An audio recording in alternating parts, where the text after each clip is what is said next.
All right, Poor Ward's Wealthy Church.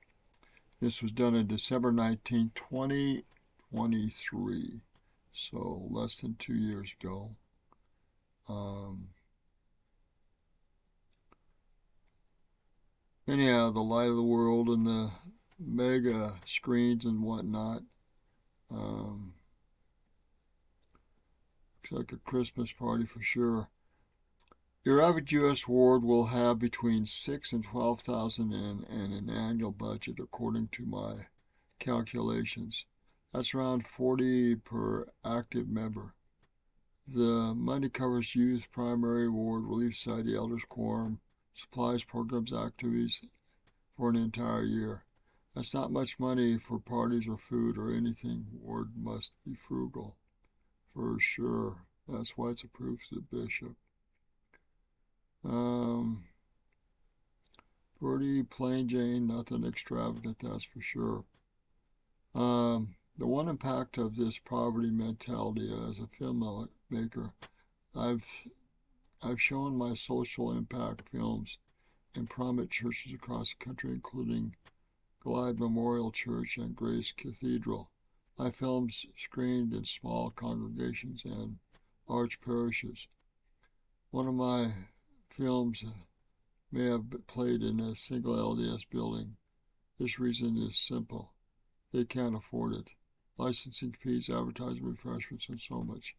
Ward budgets are maxed out. There's no room for no new ideas on matters of no matter how well intentioned. Okay. Talked about church headquarters doing new expensive experiments on from National I'm a Mormon campaign, Book of Mormon movie, temple renovations, large amounts of money, and innovative initiatives. Most recently, church created an amazing, elaborate, expensive promotion played on the Megatrons at Times Square. Okay. This dynamic and wealthy central church room, four local congregations have developed it for a variety of reasons. The church this is known across the world. This is more than can be said about 99% of churches. Once a church had debt, now it has savings. And it is a game of from poverty to wealth. It's lightened monetary burdens of its members. Annual ward dues are no longer a thing. Pays for the church building, construction, and maintenance. Bishops are given blank check to meet for the material needs of the struggling members. A strong centralized church has created a state-of-the-art apps, schools, welfare organizations unimaginable to small congregation, and the poverty mentality, and I mentioned, has a real beauty and benefits, but there are also real costs. The biggest problem in that is we undervalue local interpersonal grassroots initiatives. The ward will never play and add that place simultaneously across the Megatrons on Times Square. Church headquarters will never be able to address the intimate local needs, congregation communities, and the work of the Christ is deeply intimate and personal. Anyhow, while the work is international, it is accomplished to discrete corners of the world in the heart at a time, the most grassroots of all. Anyhow, goes on here. Being a member of the church does not encourage us to lift visions of what is possible. By not spending money locally, we remain disconnected from the needs of broader communities and disengaged from creating solutions. I fear that the underfunded is the most important part of the Christ work in the local created grassroots initiatives. More money needs to flow from the trunk of the wards to the branches. Of course, there's a lot that can go wrong with introducing more money to the equation. We risk embezzlement, social clubs, wasted funds, hurt feelings, and the list goes on.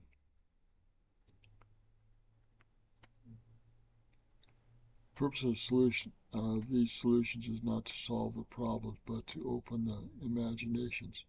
I'm sure there are fuller, better solutions out there, but for now, there are two of your considerations, and this is the one is grants, 300,000, so forth, and the church donated lots of money to nonprofits already.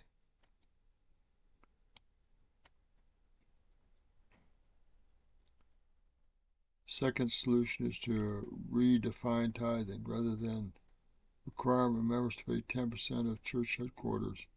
The church should ask members to pay 5% to the church headquarters and 5% ideally to local charitable contributions. That's a possibility, I guess. Of course, you'd have to trust members with how they donate. The church could develop guidelines. The danger of members running nonprofits attempting to receive tithing funds from other members. That could get messy. The trusting members to pray and follow inspiration is not out of the question. Okay. Says, close with this, more scribbles to open the imagination to what's possible. They are not meant to be solutions, not in the least because I have no authority and ability to make these changes. So all I can do is imagine. But part of one of the wealthiest, organized, dedicated churches in the history of the world. The fact that should empower us, and that no congregation better suited to meet the needs of the world around us than ours is. Somehow we need to find a way to shed our poverty mentality and empower the local members to go about doing good wherever they are. All right, so this is an interesting article, but I think it addresses a significant problem. There is a lot of money at church headquarters, and I don't know how well they're using it. That's on their heads. I have no authority to second guess the things they do or don't do. That's not my responsibility, and it's definitely not the responsibility of members to do that. So all I can say is I think more needs to be done in opening up the not the money, but the way we use money, the way we do things. It's done well. I think it's done fairly efficiently, but I don't think